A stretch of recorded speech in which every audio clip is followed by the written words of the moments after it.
단풍나무와 배추. 송은일.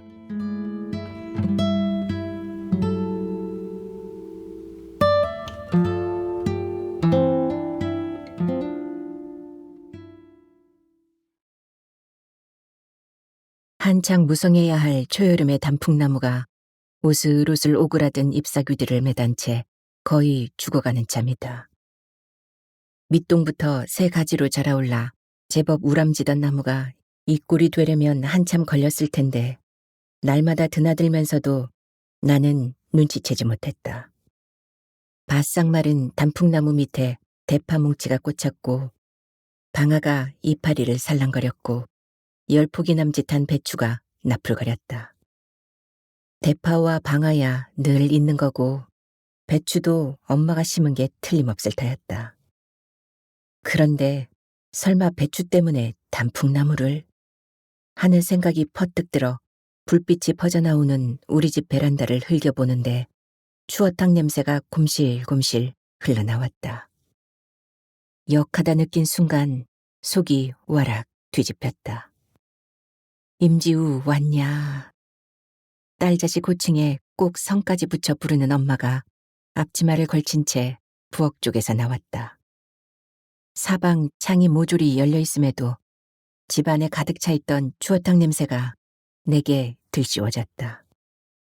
이제 금세 방앗잎까지 넣게 되면 그 냄새가 집안은 물론이고 주차장까지 진동할 것이다. 나는 와락 얼굴을 찡그리며 엄마를 노려보았다. 한밤중에 들어와 왜 또 엄마를 잡아먹을 기세냐? 단풍나무가 어째 저 모양이 됐대요? 아, 그거. 그러잖아도 비실비실 말라가는 꼴이 보기 싫어 관리실에다 몇 번이나 말했다. 아예 베어달라고. 혹시 엄마가 저렇게 만든 거 아니유? 내가 나무를? 무언수로? 왜? 엄마가 의뭉한 얼굴로 연이어 반문하니 딱히 따지고들 근거가 없기는 한데 한 번 솟은 의구심은 가시지 않는다.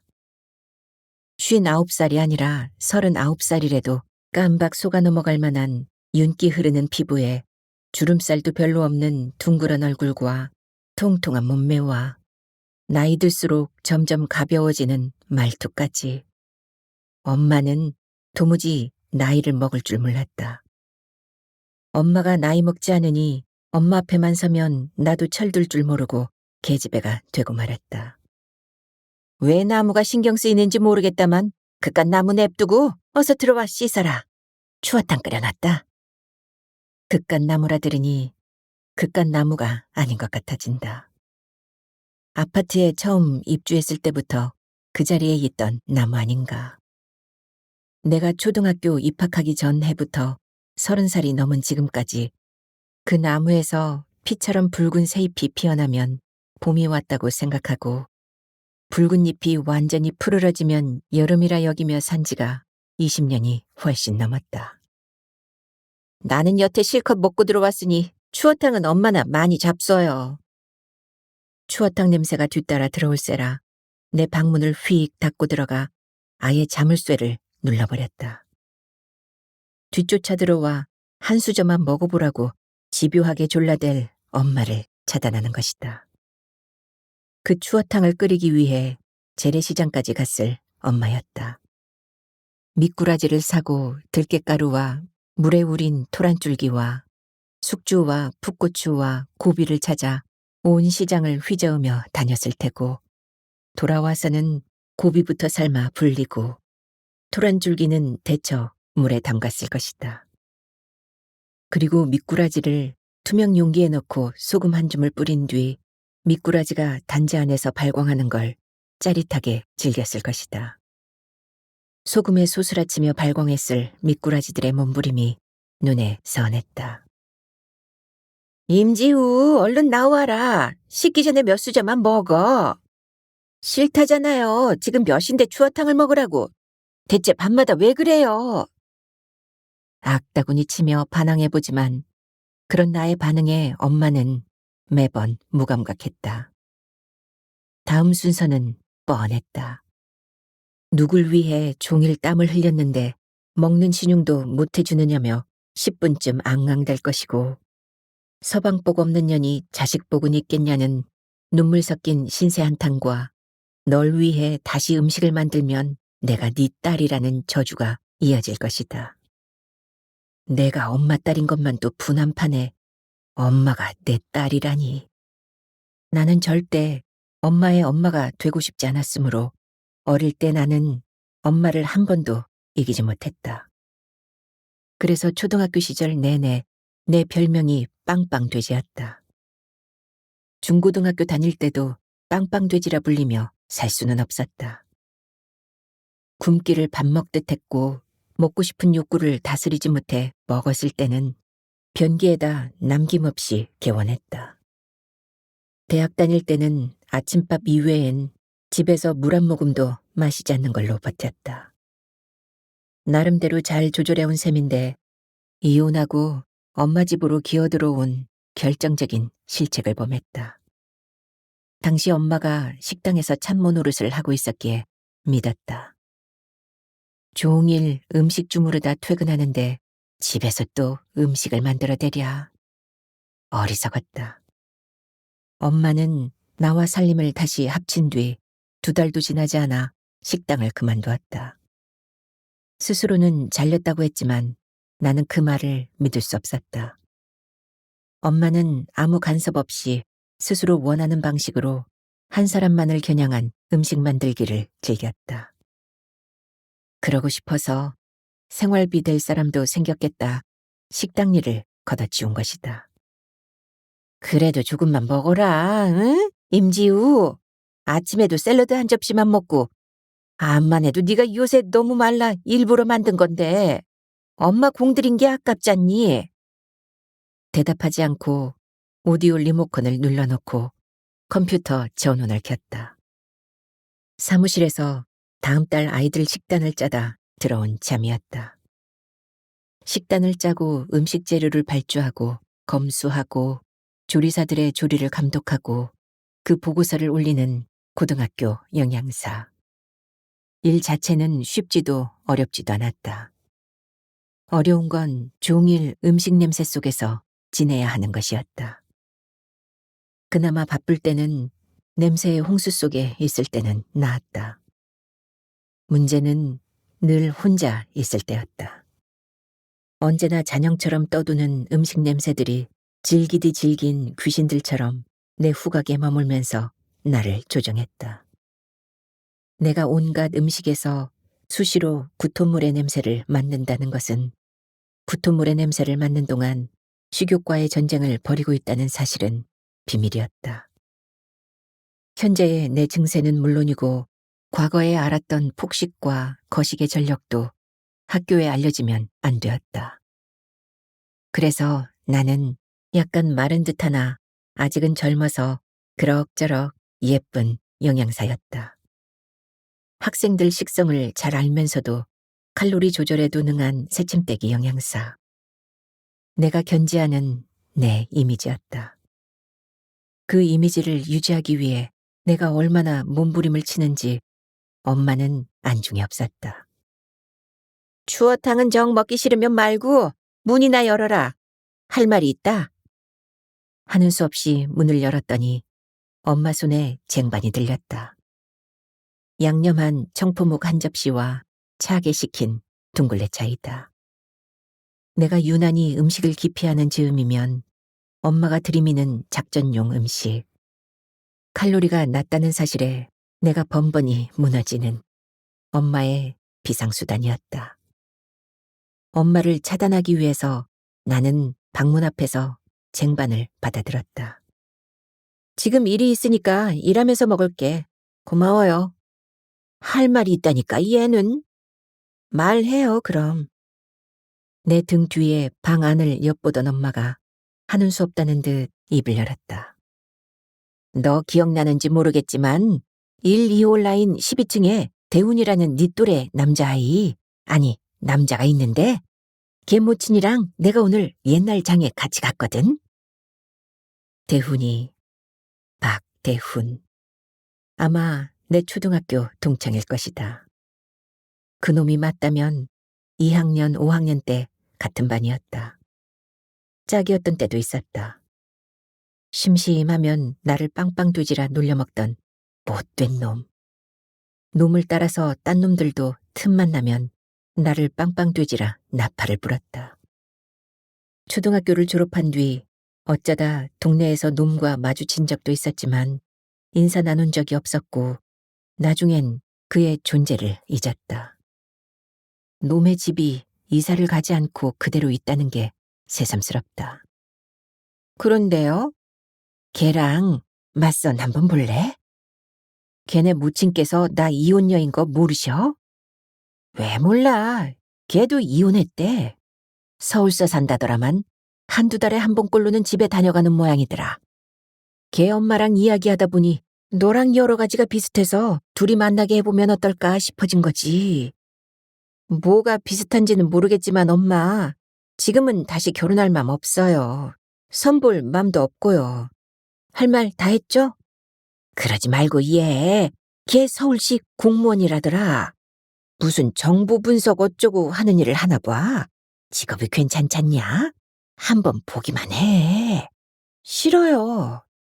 당장 시집 가라는 게 아니라 한번 만나보기나 하라는 말이야. 이혼했어도 사방에서 중신이 들어오는가 본데 욕심나더라. 엄마는 내가 다시 결혼하면 볶아먹을 사람 없어져 심심할 텐데 마음에 없는 짓을 왜 버려요? 설마 내 맞선 보기를 새 취미로 삼으신 건 아니지? 내가 널 볶아먹어? 아닌 줄 알았어요? 암튼 싫어, 싫다고요. 엄마 자꾸 이러면 내일이라도 방 얻어서 나갈 거야. 썩을 년. 나를 노려보다 욕 한마디 내뱉은 엄마가 휙 돌아섰다. 내가 방을 얻어 나가겠다는 건 엄마한테 가장 큰 위협이었다. 어렸을 때도 엄마가 음식 만들기에 집착하는 이유를 모르지는 않았다. 영감 때문이었다. 27살 때부터 영감의 둘째 마누라 노릇을 해온 엄마가 영감을 불러들일 수 있는 손쉬운, 어쩌면 유일한 방법이 온갖 음식이었다. 여보 영감님, 우리 지우가 요새 여름을 타는지 기운 없어 해서요. 추어탕 끓이는 참인데요. 혹시 들러가실 시간 있으세요? 엄마가 전화기를 들고 나를 핑계대며 코맹맹이 소리를 하는 날이면 어김없이 영감이 찾아왔다. 영감은 나를 입적시키지 않았다. 영감의 부인이 영감의 세컨드 와이프 임순호를 눈감는 대신 임순호의 소생을 자신의 자식으로 입적시키는 건 결사 반대했기 때문이었다. 그래서 아버지 성씨 대신 어머니 성을 따라 이름이 지어진 나는 홍길동처럼 아버지를 아버지라 부르지 못하거나 부르지 않고 영감이라 불렀다. 물론 그를 대놓고는 무엇으로도 호칭해 본 적이 없었다. 어릴 때 영감이 올 법한 시간이면 나는 만화방으로 갔다. 눈동자가 빨개질 때까지 만화를 보다가 영감이 잠들었거나 본가로 갔을 즈음에 도둑고양이처럼 집에 기어들었다. 더 커서는 독서실로 갔다. 독서실에서 아예 자고 일어나 집에 오면 영감은 가고 없었다.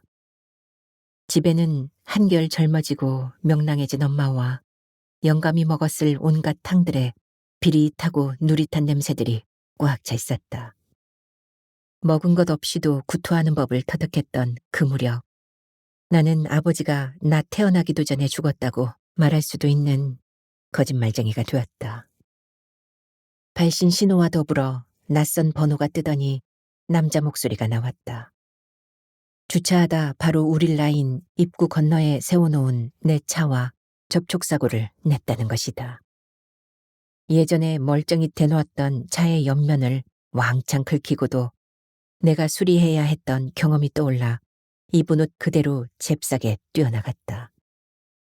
나한테 전화를 했음직한 남자는 내 차 옆에서 허리를 약간 숙이고 차를 살피고 있었다. 키가 크고 살집이 많은 거구였다. 수그리고 있는 남자 곁에서 나도 허리를 수그리고 내 차를 살폈다. 조수석 앞쪽 범퍼 밑이 약간 찌그러졌고 차대를 감싼 틀이 약간 벌어져 있었다. 내 차 앞에 공간에다 차를 대면서 박은 모양이었다. 운전이 서투세요? 내 질문에 남자가 허리를 세우며 몸을 일으켰다. 나도 덩달아 섰다.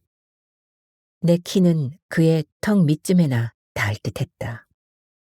오며 가며 스친 적 있는 이웃 주민인지 커다래 보이는 몸피는 낯설어도 올려다본 그의 얼굴은 낯익다. 그게 아니라 술을 좀 마셨더니. 그러고 보니 남자한테서 술 냄새가 났다. 술내에 어우러진 삼겹살 냄새와 상추와 마늘과 파절이와 들깨가루와 담배 냄새와 순내까지 거구는 고깃집 냄새를 통째로 풍겨대는 참이었다. 나는 그에게서 한 걸음 물러섰다. 시선이 마주쳤다. 눈빛을 보기에는 불빛이 약했다. 덩치 큰 바보인 게 틀림없었다. 사고 냈다 자수해오질 않나. 술 마셨다고 자백하질 않나. 그에게 명함을 요구했다. 명함에다 사고 시각이며 장소를 기재해달라 덧붙였더니 그가 순순히 응했다. 남자가 건네준 명함을 핸드폰 액정 불빛에 비추어 읽어보다 뜻밖의 이름에 놀랐다. 박대훈이라 적혀있지 않은가. 내 초등학교 동창 박대훈과 눈앞에 박대훈이 연결되지 않아 그를 쳐다보았다. 어릴 때 놈은 보통 키에 깡마른 체구였다. 늘 새까맣게 탄 얼굴에 까만 눈동자를 굴리며 살쾡이처럼 뛰어다니던 놈이었다. 그런 놈이 어떻게 이렇게 커졌을까? 마치 뻥튀기라도 당한 것 같지 않은가? 내가 그를 몰라보았듯 그도 나를 몰라보는 듯했다. 당연했다. 내 외양도 그때와 달라졌으니까. 박대훈 씨, 내일 오전 중으로 연락드릴게요. 그가 고개를 끄덕이는 것을 보고 계단을 막 밟으려는 찰나 뒤에서 내 이름을 부르는 소리가 났다. 어이, 임지우. 멈칫했지만 잘못 들었나 하고 계단을 올랐다. 사실은 놈이 나를 알아보았다는 걸 순간 눈치챘지만 못 들은 척한 것이다. 야, 빵빵돼지! 끝까지 모른 척 하기냐? 나는 휙 돌아서서 놈을 노려보았다. 놈이 다가와 두 계단 아래에 섰다. 눈높이가 비슷해졌고 불빛이 밝았다. 놈이 실실 웃고 있었다. 빵빵돼지라고 부른 건 미안해. 갑자기 옛날 생각이 나서. 괜찮아. 지금은 네가 빵빵돼지가 됐잖아. 어째 그 모양이 됐는지 모르지만 아주 고소하다. 그 때문에 옛날에 기분 나빴었구나. 미안해. 미안했어. 여하튼 임지우, 이왕 밤도 늦었고 한데 말이지. 요 앞에 가서 우리 한 잔만 더 하지 않을래? 내가 왜 너랑 술을 마시니? 우리는 동창이잖아. 게다가 지금은 금요일 밤이고 바야흐로 한여름밤에 꿈을 꿀 수도 있는 시각이라고. 너 취한 게 아니라 미쳤구나. 들어가서 잠이나 자라, 이 빵빵돼지야. 싫은가 보네. 그럼 어쩔 수 없지 뭐. 나 혼자 가서 한 잔 더 할래. 잘 자라, 임지우 빵빵돼지. 어릴 때처럼 나를 놀려먹은 놈이 곰처럼 느릿느릿 걸어갔다. 우리 동 측면에 붙은 쪽문 방향이다. 그쪽은 먹자 골목이었다. 그를 뒤쫓아 술집으로 간다면 유혹을 견디지 못할 게 뻔했다. 모든 징후를 끌어올려 음식을 기피하고 살지만 유혹에 넘어갈 때는 갈등조차 없이 맥없이 무너지게 마련이다. 굶기에는 날카로운 통증을 동반하는 쾌락이 있고 먹기에는 무절제의 희열이 발생했다. 통증의 쾌락과 무절제의 희열 사이는 외줄로 연결되어 있었다. 나는 오늘 아침으로 두부 4분의 1모를 먹고 점심으로 양념하지 않은 콩나물밥 반 공기를 먹고 저녁엔 우유 100ml를 마셨다. 종일 겨우 800kcal 정도를 섭취했을 뿐이다.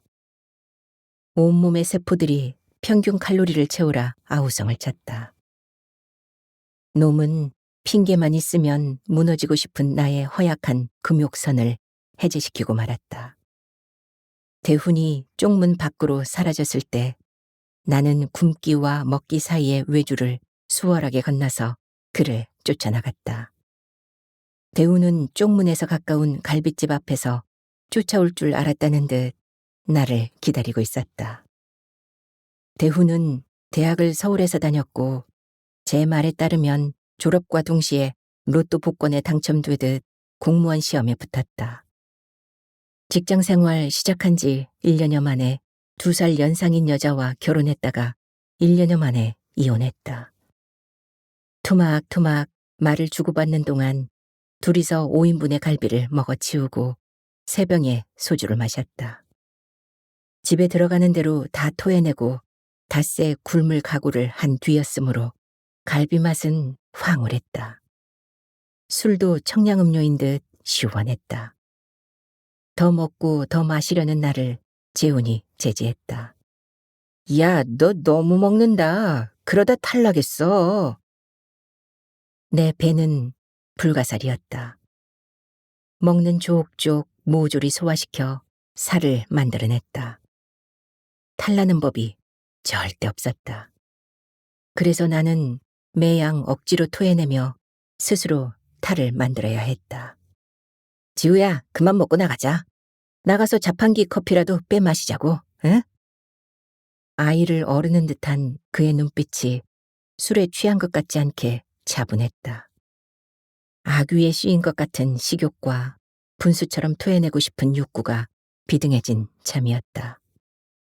박대훈이라도 뜯어먹을 수 있을 것 같던 식욕과 갓난아기 때 먹은 것까지 다 뿜어내고 싶은 욕구가 그의 눈빛에 눌려 슬그머니 가라앉았다.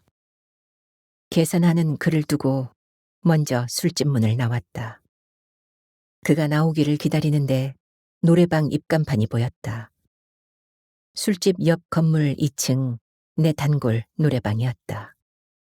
계산하고 나오는 대운의 팔짱을 끼고 노래방으로 이끌었다. 그가 희죽희죽 웃어대며 끌려왔다. 매양 혼자 오던 단골이 동행과 함께 들어서자 눈을 동그랗게 뜨는 노래방 여주인에게 나는 제일 넓은 방과 술을 주문했다.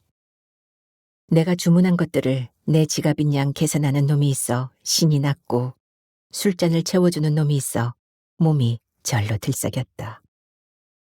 벌쩍벌쩍 날뛰며 10곡쯤 연달아 부르고 나서 또 곡 번호를 누르는데 대훈이 나를 붙잡아 제 옆에 앉혔다. 숨 좀 쉬자 임지우. 내가 술 마시자고 꼬시기는 했지만 너 하는 것이 겁나. 오늘 밤에 내가 네 차 안 박았으면 어쩔 뻔했냐? 안 박았으면 지금쯤 한창 배고파 신음하며 자고 있겠지. 어쨌건 네가 내 차를 박았고 그 결과 나는 돼지처럼 먹었으니 칼로리를 줄여야 해. 나는 1년 12달 52주 365일 8760시간 52만 5600분 언제나 다이어트 중이거든. 나는 흰 민소매 셔츠에 빨간 핫팬츠 차림이었다. 회색 면바지 속에 든 그의 허벅지 곁에서 내 맨살 허벅지는 사뭇 앙상해 보였다. 그 대비를 내심 흡족해 하는 나를 대훈이 위아래로 훑었다. 어이없네. 그 몸에 무슨 다이어트를 한다고 그래? 이 몸을 유지하려고 다이어트 하는 거지. 오늘 밤 너 때문에 먹은 것을 없애려면 나는 일주일은 좋게 굶어야 해. 다이어트에 그렇게 오래 굶으라고 살았다면서 어떻게 영양사가 될 생각을 했어? 다이어트 하지 않아도 될 직업이 영양사인 것 같아서 됐지. 아예 음식에 빠져 살든가 죽으려고. 그러면 벗어날 수 있을 것 같아서. 완전히 자폭한 셈이야. 그건 그렇고 넌 왜 노래 안 부르니? 어릴 때 노래 가지고도 잘난 척을 잘도 하더니? 5학년 소풍 때 장기자랑 시간이었다. 연달아 몇 곡을 뽑은 놈이 짓궂은 얼굴로 나를 지목했을 때 나는 쥐구멍을 잡고 싶었다. 애들 앞에 서는 게 남들 눈에 띄는 게 무서웠던 시절이었다. 어렸을 때 내가 너한테 정말 그렇게 못되게 굴었어? 술집에서 내내 어릴 때의 그가 얼마나 못되게 굴었는지, 그로하여 내가 얼마나 상처받았는지 나는 내 상처를 소리 높여 강조했고 그는 말끝마다 미안하다는 말을 후렴처럼 달았다. 그는 술기운에 들떠 있었고 나는 음식에 취해 있었다. 둘 다 제정신은 아니었다. 아닌 줄 알았어? 말했잖아. 네가 예뻤다고. 친해지고 싶은데 그럴 수 없으니까 놀려먹은 거라고. 그래도 다시 사과할게. 잘못했어. 미안해, 임지우. 그래, 사과 받았어. 그러니까 노래해. 애창곡이 뭐야? 내가 번호 눌러줄게. 난 지금 노래하기 싫어. 그럼 말고 내가 할게. 나는 혼자서 노래방에 잘 다녀. 특히 이 집. 다이어트의 한 방법이야. 너도 만날 술이나 퍼마시지 말고 노래를 불러봐. 그러면 몸이 조금 가벼워질 거다, 이 빵빵돼지야. 네가 빵빵돼지라고 말할 때 귀여워. 뽀뽀하고 싶어. 웃기시네. 나는 뽀뽀하기 싫어해서 이혼당한 여자야. 왜 뽀뽀하기 싫었는데? 냄새나서. 냄새가 그렇게 심한 사람이었어? 그냥 보통이었을 거야. 그런데 나는 냄새를 맡았어. 그의 냄새는 물론이고 내 냄새까지. 뽀뽀만 하려 들면 온갖 악취가 느껴졌어. 어떤 냄새가 났는데? 영감. 아니, 아버지 냄새. 아니, 아버지가 먹고 나서 풍기던 그 어떤 역한 냄새? 그런 냄새 때문에 뽀뽀를 못하고 섹스를 못하고 음식을 못 만들었고 나중엔 함께 먹을 수도 없었어. 이혼당할 수밖에 없었지. 그런 상대랑 결혼은 왜 했어? 처음엔 그렇지 않았고 그렇게 될 줄 몰랐지. 무엇보다 엄마한테서 독립하는 게 급했고. 됐고, 그러는 넌 왜 이혼당했는데? 그가 대답을 못하고 멋쩍은 표정을 지었다. 내가 바싹 다가들어 쳐다보자 수줍어하는 얼굴을 뒤로 물리면서 우물거리듯 말했다. 섹스를 못해서? 그 덩치를 가지고 왜 섹스를 못해? 살이 쪄서? 그 정도로 심각해 보이지는 않는데. 아주 심한 불균형이 아니면 남자들 몸매를 따져본 적 없지만 대훈이 그 정도는 아니게 보였다. 내가 그를 빵빵돼지라 부른 건 어릴 때 당한 놀림에 대한 안갚음일 뿐이었다. 그 사람이 그 방면엔 선수였거든. 보다시피 나는 몸이 기민하지 못했고 그 사람이 매번 불만족스러워하는 걸 느끼니 점점 쪼라들더라. 그렇게 몇 달 지나니까 아예 되지를 않더라고. 그게 안 되니까 그 사람이 나를 하찮게 여기는 것 같았어. 무시, 멸시당하는 것 같고 그런 상태가 무섭고 싫었어. 2회가량 함께 살았던 전 남편이 자주 그렇게 말했다. 사람을 무시하고 멸시한다고. 음식 타박은 약한 대신 섹스 문제에선 매번 예민했고 화를 냈다. 밥은 따로 먹더라도 섹스는 해야 할 거 아니냐는 것이었는데 나는 정말 미안하면서도 밥을 함께 못 먹는 남자와 섹스를 할 수 없었다. 그에게서 이혼하자는 말이 먼저 나오기를 기다리지 못하고 내가 먼저 이혼을 선언한 것은 그렇지만 섹스 때문이 아니었다. 불러본 적도 없는 내 아버지와 아버지의 바깥 여자였던 내 어머니 때문이었다. 그 어머니의 그 딸답지 못하게 왜 이래? 나는 내가 아버지의 혼외 자식이라는 것을 말한 적이 없는데 그가 그렇게 내 부모를 거론하고 나왔을 때 나는 그에 대해 가졌던 미안함을 비로소 떨쳐낼 수 있었다. 키는 유전자 덕분이라 치고 몸이 왜 그렇게 불었어? 너도 마구 먹는 버릇이 있니? 글쎄, 직장이라고 들어갔더니 종일 의자에서 일어날 필요가 없는 업무가 맡겨지더라고. 퇴근하고 나면 직장 사람들이며 친구들과 거의 매일 술자리가 벌어졌고 하는 새 금세 불었어. 한 번 부르니 가속이 붙는 것 같았고. 많이 먹기도 했겠지만 그냥 게을렀던 거야. 난 좀 게으르고 싶었거든. 대학 들어가느라 긴장하고 살았지. 군대 갔다 와 복학해서 직장 잡으려 또 긴장하고 살다가 직장 잡고 나니 좀 게을러져도 되는 거 아닌가 했어. 휴일이면 게임이나 만화책 보면서 슬슬 산부나 하고. 나는 그런 게 좋거든. 살 좀 찌면 어때서? 그렇잖아. 어떻게 만날 전쟁하듯 사니? 뭘 위해서? 네 말도 맞기는 한데 내가 보기에도 심각하게는 보이지 않지만 결과적으로 네 와이프가 그걸 싫어했다면 그건 문제였던 거지. 그렇겠지. 나는 나한테 문제가 있다는 걸 그 사람 때문에 알았어. 그래도 여전히 운동 같은 건 안 해? 살을 빼기 위한 운동은 하지 않아. 나는 그냥 슬금슬금 걷는 정도가 좋아. 이것저것 나무며 사람이며 보도블록에 무늬 같은 거 두리번거리면서 맛있는 거 보이면 먹기도 하면서 그렇게 사는 게 그의 낙천성이 경이로웠다. 한편으로는 몹시 부럽고 또 한편으로는 질투가 나는 것 같기도 했다. 그래서 나는 짐짓 아무것도 느끼지 못한 듯이 목소리를 높였다. 그렇게 살다간 금세 정말 돼지 같아질걸. 참 볼만하겠다. 그때도 슬금슬금 걷는 듯 사는 게 좋을 것 같아? 글쎄, 그건 그때 가서 걱정할 문제고. 마누라한테 왜 잘렸는지 알겠다. 섹스 문제만은 아니었을 게 뻔해. 어쨌든 넌 나처럼 문제가 있어. 이렇게 말하기는 미안하지만. 야, 반갑다. 뽀뽀 못하는 빵빵돼지와 섹스 못하는 빵빵돼지. 맛없는 짜장면 같다만 재밌기도 해.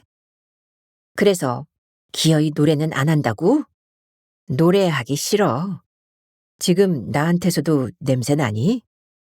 내가 온통 냄새에 절었는데 네 냄새를 어떻게 맡냐? 됐고, 넌 앉아있어. 듣고 싶은 노래 있음 신청하고. 내가 100곡쯤은 부를 수 있거든. 우선은 우리 아줌마, 아니 엄마의 애창곡 고개사의 첫사랑. 우리 집 아줌마, 아니 엄마는 진짜 웃겨. 자기가 평생 순정한 사랑을 했다는 환상에 빠져 살거든. 그 냄새나는 사랑. 곡 번호를 10개쯤 눌러놓고 탁자에 놓아둔 마이크를 들고 일어나는데 대훈이 나를 확 끌어당겼다. 그의 무릎에 걸터 앉은 꼴이 되었다. 대훈이 한 팔로 나를 감싼 채 다른 손으로 마이크를 빼서 탁자에 내려놓았다. 아는 놈이라 겁나지 않았고 여길 벗어나면 모른 채 해도 될 만만한 놈이라 가만히 있어보기로 했다. 동병상련이라고 사실 섹스를 못해 이혼당했다는 놈이 가엾기도 했다. 소주 한 병쯤과 양주 너덧 잔 마신 나는 한껏 호기로워진 상태였다. 어쩌는지 두고 볼 심산으로 안긴 그대로 있는데 놈이 더 이상 움직이지 않았다. 병신, 참 가지가지한다. 속으로 뇌까리곤 몸을 틀어 두 팔로 그의 목을 감았다. 눈빛이 마주쳤다.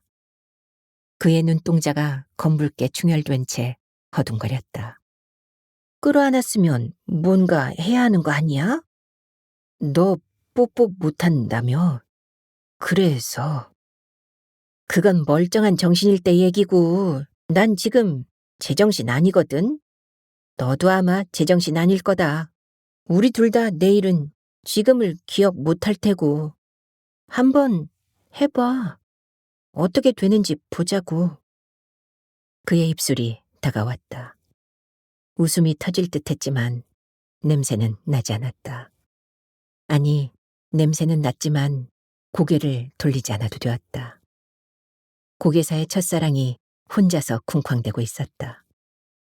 춤을 추면 신이 났지. 손풍금을 울리면서 사랑 노래 들려줬지. 영원히.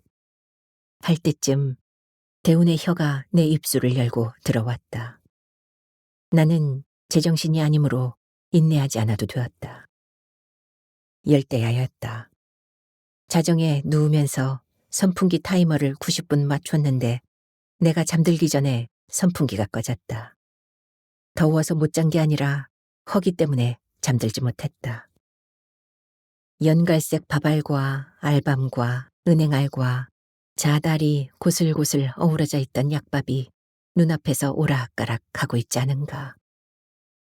내가 닷새째 말린 다시마 조각만 씹고 있는 걸 눈치챘을 엄마가 집에서 밥 먹을 새가 없다는 나를 위해 만든 야식이 약밥이었다. 나는 종일토록 음식에 빠져있다 들어왔는데 또 먹으라냐며 악다구니를 쓰고 약밥을 내쫓았다. 그러고 나서 계속 갈등했다. 먹을 것인가 말 것인가. 한편으로는 내가 도망치듯 나갔던 집으로 다시 기어들어온 이유가 결국은 엄마가 만들어내는 온갖 음식 때문이 아닌가. 나는 엄마 음식에 중독된 게 아닐까 하는 생각에도 시달렸다. 강요하는 사람이 없으면 반발도 없는 법. 나는 엄마와의 그 줄다리기를 즐기는 건가. 약밥의 유혹을 떨치기 위해 별의별 생각을 하며 몸부림을 치다 결국 일어나고 말았다. 어둠 속에서 선풍기를 다시 켜려다 도둑질 하려는 것처럼 바깥의 동정을 살핀다. 반시간 전쯤까지 엄마가 움직이는 기척을 느꼈다. 2대짜리 주전자가 호각 소리처럼 물 끓는 신호음을 낸 것 같은데 텔레비전 소리만 날 뿐 조용하다. 엄마는 집에 있을 때면 노상 텔레비전을 켜놓고 살았다. 잘 때도 마찬가지였다. 정말 웃기는 건 엄마가 잘 때 켜놓는 채널이 불교 방송이라는 사실이다. 절에는 가지 않으면서 불교 방송의 예불 시간에 맞춰 클래식 음악 듣듯 독경 소리를 즐겼다. 거실로 나가니 한 스님이 텔레비전 속에서 법을 설하고 계신다. 여름이면 거의 거실에서 자는 엄마가 거실에 있지 않았다. 다행이다. 안방에도 없다. 그러고 보니 좀 전에 엄마가 밖으로 나가는 기척을 들은 듯도 하다. 더워서 맞을 나갔나. 혼잣말을 중얼거리며 부엌으로 갔더니 더운 기가 한결 심했다. 좀 전까지 엄마가 물을 끓인 탓이다. 둥글레의 고소한 향이 부엌에 그득하다. 약밥보다 둥글레차 한 잔 마시는 게 어떨까 싶기도 하다. 먹고 토하느라 진땀을 흘리느니 따뜻하고 고소한 물 한 잔으로 끝내고 나면 최소한 사흘 정도 자책감 없이 평화로울 것이다. 그런데 주전자가 보이지 않는다. 주전자가 없고 엄마가 좀 전에 밖에 나갔다. 그 2가지 사실이 한 줄에 꿰인 순간 웬일인지 등골이 서늘했다. 어슴푸레한 집안을 두리번거리다 살금살금 베란다로 가 방충망에다 눈을 대고 밖을 내다보았다. 엄마가 화단에 있다. 아니 거기 거의 다 죽은 단풍나무에서 빈 주전자를 든 채 막 벗어나고 있었다. 그리고 다 죽은 단풍나무는 더운 둥글레 향을 풍겼다. 나는 놀라 뒤로 물러섰다. 물러서다 애 호박꼬지가 널린 채반을 밟았다. 뜨거운 물에 발을 담근 것처럼 놀라면서 퍼뜩 깨달았다. 단풍나무가 베란다에 들이우는 짙은 그늘이 문제였다. 엄마는 고사리며 무말랭이며 애호박꽂이며 시래기 등 온갖 건조식품을 만들어내기 위해 햇볕과 그늘을 맘대로 조절할 수 있는 베란다가 필요했고 단풍나무가 눈엣 가시 같았다. 화단의 나무는 함부로 베어낼 수 있는 게 아니므로 엄마가 선택한 방법이 단풍나무를 고사시키는 것이었다. 밤이나 새벽 아무의 눈에도 띄지 않을 시각에 단풍나무에다 끓는 물을 붓기 시작했던 것이다. 상상도 못했다. 끓는 물을 부어 나무를 데쳐 죽이다니. 대체 임순호라는 여자 안에는 무엇이 들어있을까? 어쩌면 햇볕과 바람 때문만이 아닐지도 몰랐다. 단풍나무에 붙기 위해 끓는 물주전자를 들고 나서는 여자 속에는 그 내면을 가늠하기 어려웠고 짐작해보고 싶지도 않아. 나는 엄마가 집 안으로 들어오기 전에 내 방으로 들어와 버렸다. 엄마 얼굴을 마주할 기분이 도저히 아니었다. 대놓고 해야 할 말도 전혀 떠오르지 않았다. 뒤늦게 가슴이 쿵쿵 뛰었다. 식욕은 단풍나무처럼 완전히 죽었다. 11시 40분경에 수업이 빈 교사들이며 행정실 직원들과 용역 직원들이 급식소로 왔다. 아이들은 12시 10분부터 몰려들었다. 13시까지 1시간 20분 동안 천여 명이 오직 먹기 위해 사는 듯 먹는 전쟁을 치르는 모습을 나는 내 사무실에서 내다보았다. 아이들은 라조기 같은 고기 음식을 훨씬 좋아했다. 깻잎 무침은 아이들에게 인기가 없었다.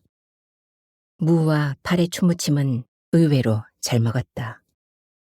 식단을 만들 때 아이들 식성에 포오를 배려하지만 실상은 아이들의 부모, 특히 자모들의 시선을 더 많이 의식했다. 고단백과 적당한 칼로리와 먹음직한 색채, 자연식처럼 보이는 게 관건이었다. 사실 자연식에 가까웠다. 인공 조미료는 전혀 쓰지 않고 햄이나 소시지, 단무지 등의 가공식품도 들여오지 않았다. 김치는 물론이고 모든 식재료는 국산만 사용했다. 내 소신에 의한 것이 아니라 요즘 학교 급식의 추세가 그랬다. 덕분에 식재료 선정에 눈치 보며 고민할 필요가 없었다. 그 모든 것을 감안한 식재료 발주는 매달 15일경에 마쳐야 했다. 7월 9일이므로 내일까지는 식단이 만들어져야 행정실과 교감 교장의 결재를 거쳐 방학 중 식재료를 발주할 수 있을 터였다. 요즘 고3 학생들은 방학이 없었다. 더불어 나한테도 방학이 없었다. 그건 다행이었다. 출근하지 않는 날이 나에게는 지옥이었다. 주머니 속의 핸드폰이 진동했다. 아줌마라고 적혀있는 엄마였다.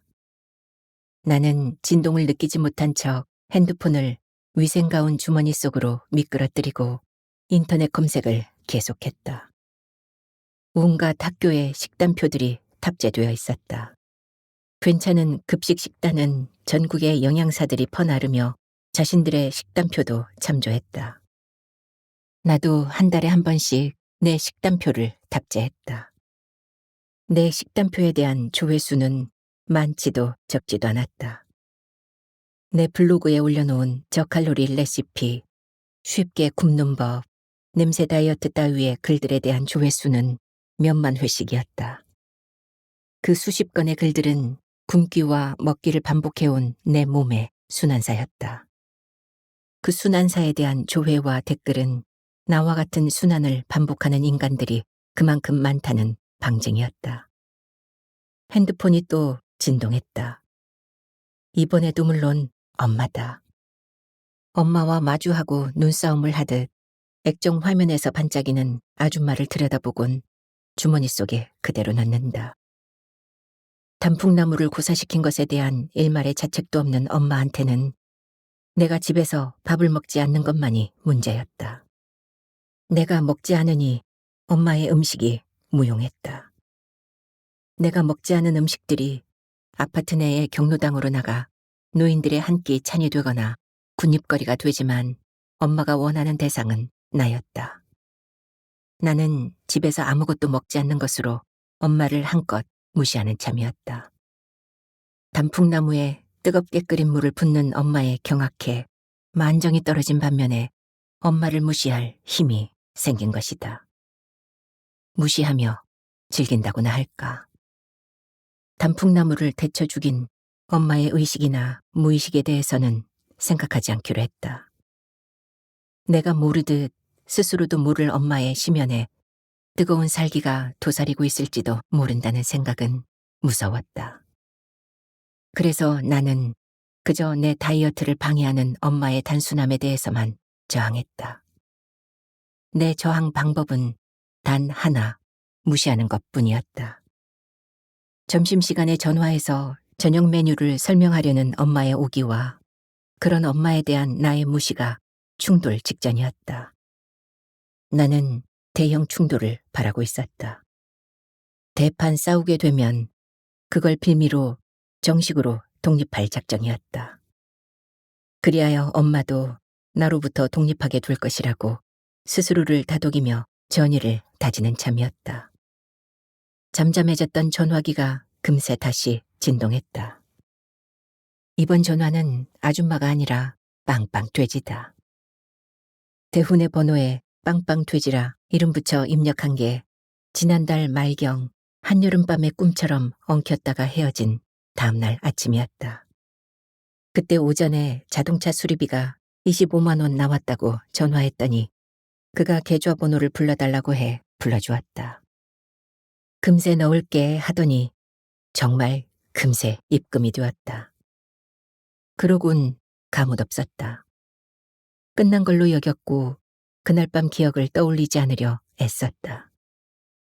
노래방 소파에서 제정신 아닌 상태로 벌였던 섹스와 미친 듯이 웃다가 울다가 하던 장면이 떠오르면 부끄러움에 몸서리가 쳐지면서 미쳤어, 미쳤어, 아이 미친년 단식이 났다. 너무 또렷한 기억이 문제였다. 전화기는 질기게 계속 진동했다. 대훈과 난장을 치고 난 뒤 일주일 동안 다시마 조각만 씹어 먹으며 물만 마셨다. 47kg을 유지하기 위한 사투였는데 그렇게 일주일이 지났을 때 내 몸무게는 43kg가 되어 있었다. 까딱하면 병적으로 비칠 수 있는 한계에 이른 것이다. 학교 영양사가 너무 마르면 자모들이 의혹의 눈초리를 보내기 십상이었다. 아침마다 번갈아 급식소에 들르는 식재료 검수위원 자모들이 벌써 2번이나 물어왔다. 임 선생님 어디 편찮으세요? 경계 경보였다. 건강하지 않은 영양사를 봐줄 자모들이 어디 있으랴. 그래서 요즘 나는 43과 47, 하한선과 상한선 사이에서 고개를 하는 중이었다. 한 번의 일탈이 긴 인내를 요구하고 있었다. 지금 문제는 빵빵돼지 박대훈의 전화를 받고 싶다는 거였다.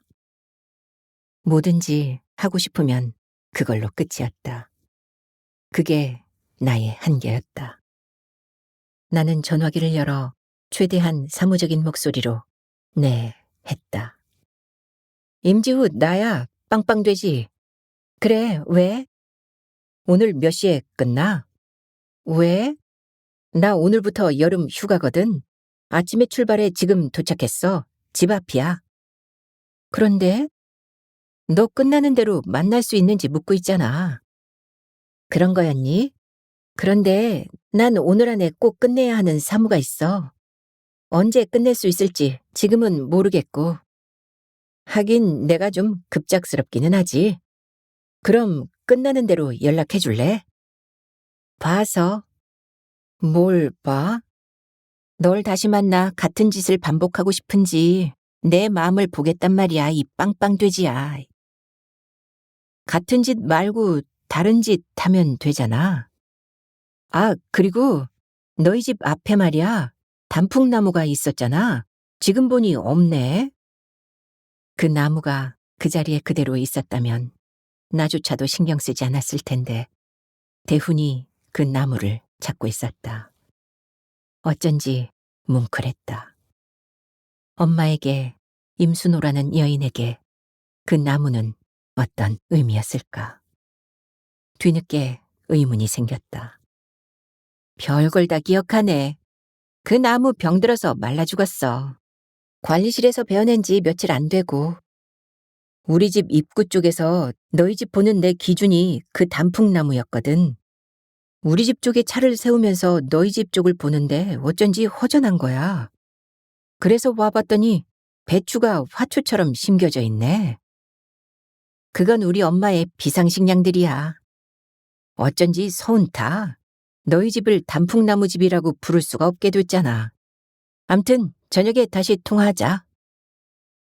길어질 것 같던 전화가 뚝 끊겼다. 단풍나무 집? 웃기시네. 나도 전화기 플립을 닫아 주머니가 아니라 책상 서랍에다 넣어버렸다. 글을 다시 보게 되면 필연코 반복하게 될 터였다. 배가 미어져라 먹고 마시고 미친 듯이 춤추고 노래하고 제정신 아닌 듯 키스하고 섹스하고 그 모든 과정을 한 꿰미에 꿰듯 다 할 수 있는 대상이 만만한 박대훈이었다. 그 맛을 알아버렸다. 체면 차리지 않아도 되고 조심하지 않아도 되는 짜릿하게 감미로웠던 그 맛은 하지만 나한테는 독약이었다. 토하고 또 토하고 난 다음엔 창자가 꼬일 때까지 굶어야 할 나날이 예비되는 과정이었다. 그럼에도 또 먹고 싶은 식욕의 지옥. 대훈은 너무나 익숙한 그러면서도 새로운 지옥을 준비해 나한테로 온 것이었다. 더구나 사라진 단풍나무에 대한 추억까지 곁들여서.